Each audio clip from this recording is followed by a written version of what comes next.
Oke.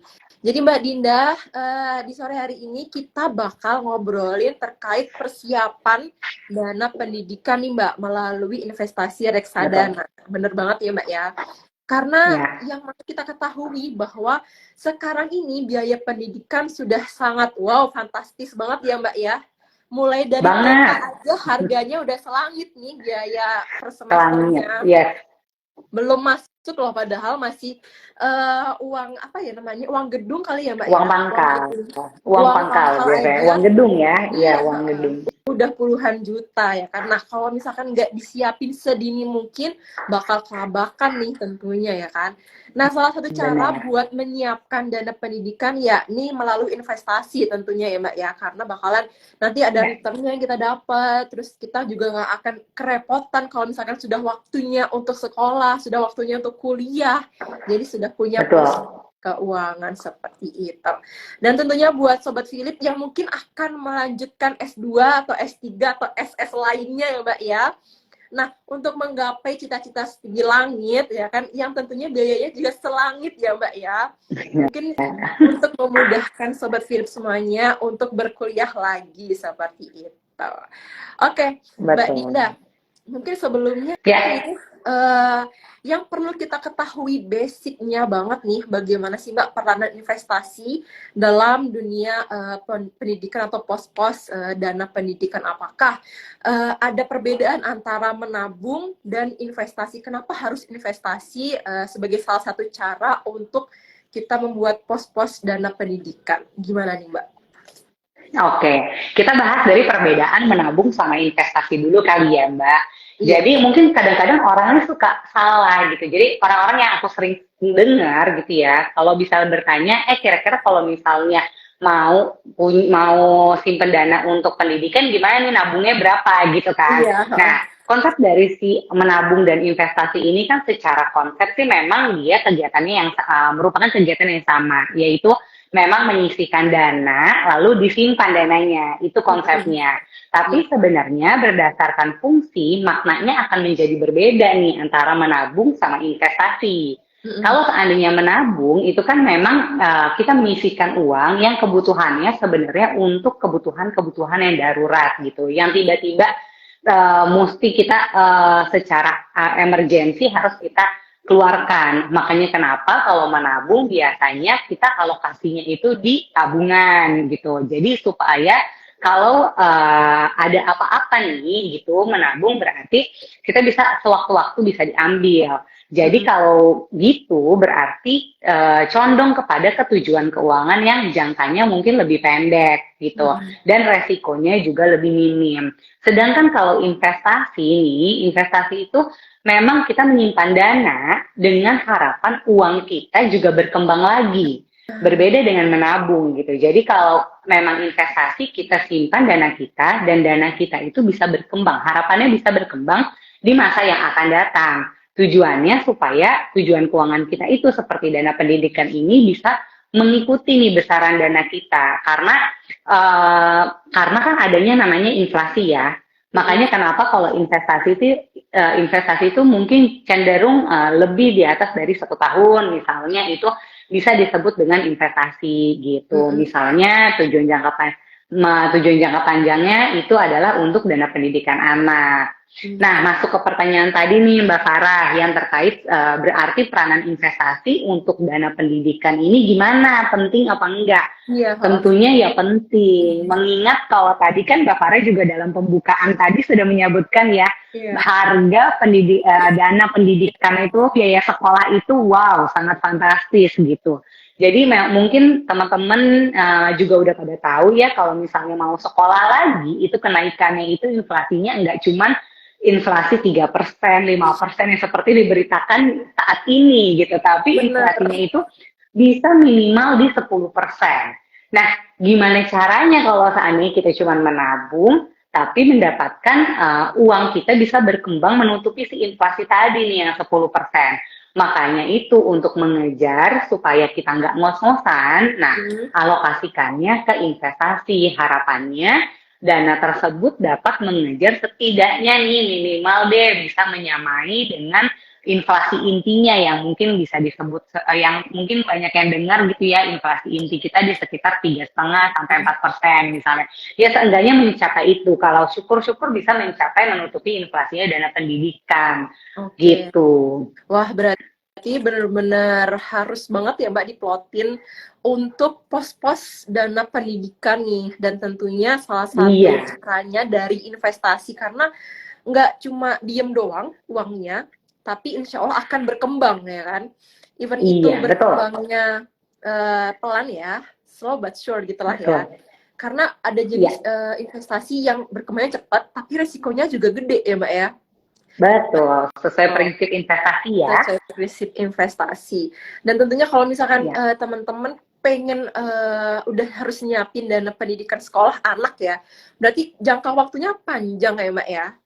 Dan tentunya kayak Di, lambat laun, betul. kita berharapnya berkembangnya juga oke ya, lumayan ya. Pas nanti waktunya udah mau masuk sekolah, kita bisa mengambil dari return tersebut gitu. Betul, Nah, jadi kalau betul. misalkan buat teman-teman yang sekiranya udah punya pandangan nih, oh kayaknya emang harus nyiapin dana pendidikan dari sekarang nih, gitu kan. Semoga segera tercerahkan dan terbuka ya Mbak ya pikirannya, karena kalau Amin. kalau nggak disiapin tuh bakal ini sih riwah gitu ya. Belum nanti pos-pos yang lain, pos kebutuhan Betul. lain Yang gitu. yang pasti akan ada pos-pos lainnya yang terganggu ya kalau tidak Mm-mm. disiapkan. Oke. Nah, Mbak, dari sekian banyak instrumen investasi ya kan, terutama salah satunya itu reksadana gitu kan. Apakah diversifikasi portofolio termasuk portofolio reksadana itu tuh penting banget sih, Mbak? Gimana? Kalau menurut dari Mbak Oke. Dinda seperti apa nih? Mm-mm. Jadi sebenarnya diversifikasi itu penting kan, artinya diversifikasi itu tidak menempatkan tempat di satu tidak menempatkan eh, tempat di satu tempat apa ya bahkan investasi di satu tempat gitu Mm-mm. jadi kayak Ya. sebenarnya agar meminimalisirkan resiko gitu kan makanya diversifikasikan lebih banyak.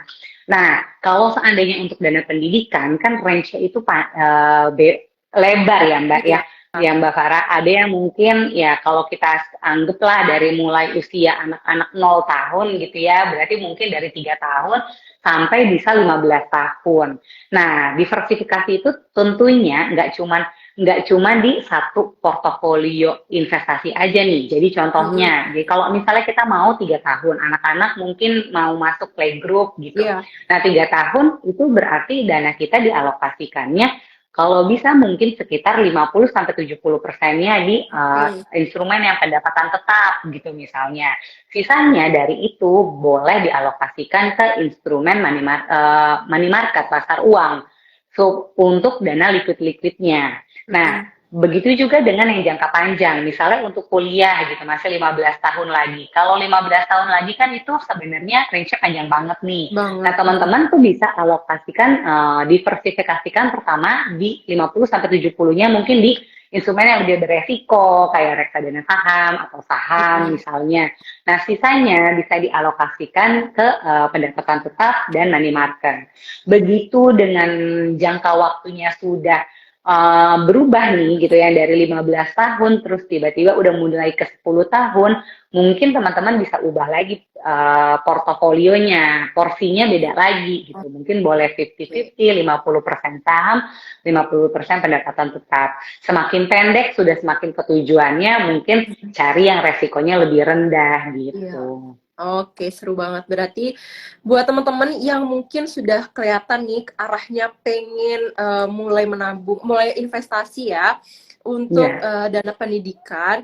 Jadi kalau misalkan sekiranya jangka waktunya masih 10 tahun bahkan lebih, bolehlah kita diversifikasi ke RDPS sama RDPU ya kan. Untuk yang RDPS betul. untuk jangka waktu yang sekiranya nggak akan kepake dalam waktu kurang dari 5 tahun lah ya Mbak ya, karena mungkin kalau misalkan RDPS Betul. agak ngeri-ngeri sedap ya kalau misalkan Agak terjadi ngeri-ngeri penurunan. sedap ya. Mm-mm. Betul. Kalau terjadi penurunan pas kita butuhin kita nggak sedikit goyah lah ya emosinya gitu. Iya. Nah kalau Makanya misalkan itu penting mengubah portofolio ya, karena itu ya itu kuncinya. Bener banget. betul. Terus boleh untuk yang dana-dana yang akan kepake dalam waktu dekat, boleh ditaruh di RDPU ya Mbak ya, di money market fund Betul. seperti itu. Jadi teman-teman semuanya, untuk diversifikasi portofolio ini adalah salah satu kunci atau strategi kalian mengoptimalkan ya Mbak ya, berarti ya, mengoptimalkan, memaksimalkan dari return yang akan kalian dapatkan nanti. Jadi ketika kalian udah butuhin di waktunya, returnnya lebih besar gitu. Sebenarnya seperti Ya, itu. betul. Harapannya seperti itu. Kuncinya adalah diversifikasi ke yang tepat, ke jenis reksadana yang Betul. tepat. Benar. Nah, Betul. Mbak, dari sekian banyak instrumen, kenapa harus memilih reksadana seperti itu? Jadi, kenapa sih? Jadi sebenarnya kan ada saham, ada obligasi, ada ya kan. Terus emas pun juga ada ya Oke. kan. Nah, kenapa untuk Betul. dana pendidikan ini lebih memilih investasi reksadana? Sebenarnya keutamaannya apa nih, Mbak? Oke, jadi kan gini, konsepnya si reksadana ini kan dia pengertiannya adalah kumpulan dana masyarakat gitu ya. Jadi suatu wadah gitu, satu produk, Iya. dan dana kumpulan ini nanti dialokasikan ke portofolio instrumen investasi nih gitu. Nah, karena dia kumpulan dana, biasanya jumlahnya jadi size-nya lebih besar. Iya. Sedangkan kalau kalau size-nya lebih besar, dia lebih leluasa untuk membeli portofolionya, bisa lebih banyak gitu. Mm-mm. Sedangkan kalau misalnya kita langsung nih, boleh-boleh aja sebenarnya. Mm-mm. Tapi anggap deh, misalnya kita cuma setiap bulannya bisa nyisihinnya 1 juta setiap bulan nih, gitu kan. 1 juta setiap bulan kalau kita alokasikan ke portofolio instrumen investasi, itu biasanya lebih nggak beragam ya gitu, nggak. Kalau kita beli saham, mungkin sahamnya bisa dapat satu saham jadi satu jenis saham. Terus Mm-mm. mungkin yang nggak bisa yang blue chip misalnya, Iya. sehingga ketika kita punya satu saham aja nih, pada saat saham itu turun dan tidak kembali lagi misalnya, nah nilai kita sebenarnya akhirnya resikonya lebih besar karena ada penurunan dari nilai dana kita nih gitu. Sedangkan kalau kita alokasikan ke reksadana, dia kan bisa dalam jumlah banyak nih portofolio investasinya, sehingga resikonya juga lebih tersebar gitu. Oke. Ada saham yang turun dan ada saham juga yang naik gitu. Ada di dalamnya mungkin ada obligasi yang lebih stabil. Jadi dana kita tuh seenggaknya minim dari resiko penurunan itu sebenarnya. Oh, Dengan size yang kecil kita bisa memiliki saham-saham yang mungkin blue chip, atau misalnya kita bisa beli obligasi yang harganya juga mahal gitu. mm-mm. Itu sih kuncinya. Wah, Jadi bisa harga murah tapi alokasi investasinya lebih beragam. menarik banget nih teman-teman. Jadi sebenarnya paket komplit ya Mbak ya, investasi reksadana ini. Paket komplit Paket sebenarnya. komplit. Jadi kalau ibaratnya kita beli burger nih, kita beli burger, di dalam burger itu ada kondimennya, ada sayurnya, ada beefnya, Betul.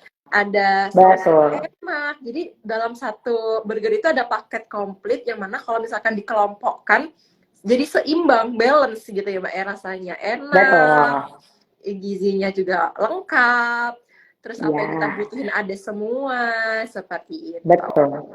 Sama satu lagi nih Mbak Farah. Jadi kalau tadi kan pakai apa namanya, seolah-olah itu burger ya Mm-mm. reksadananya ya. Nah, kita udah terima aja nih burgernya, udah rasanya enak gitu. Kita nggak Iya. perlu lagi pilih-pilih sayur mana yang masih Oh, segar bener, misalnya. ya, Belinya di pasar mana, seperti itu. bener. Belum tentu sayur yang kita beli itu bagus misalnya. Atau roti mana yang memang punya qualified gitu. Atau daging mana yang memang rasanya lebih enak, tingkat kematangannya lebih pas. Nah, itu kan chefnya nih yang tahu. Sedangkan kalau kalau reksadana sama nih kayak gitu. Udah ada nih yang mikirin untuk part-part belinya apa sih, saham yang paling bagus apa sih, obligasi yang bagus apa sih, seperti itu. Kita nggak usah lagi pusing-pusing kayak aduh meneliti saham apa gitu lagi sih. Itu sih mungkin kelebihan Ya. lainnya. Aku setuju banget sih. Jadi teman-teman semuanya kalau misalnya kalian nggak punya banyak waktu ya kan, pengennya tuh instan cepet ya kan, buat kaum-kaum yang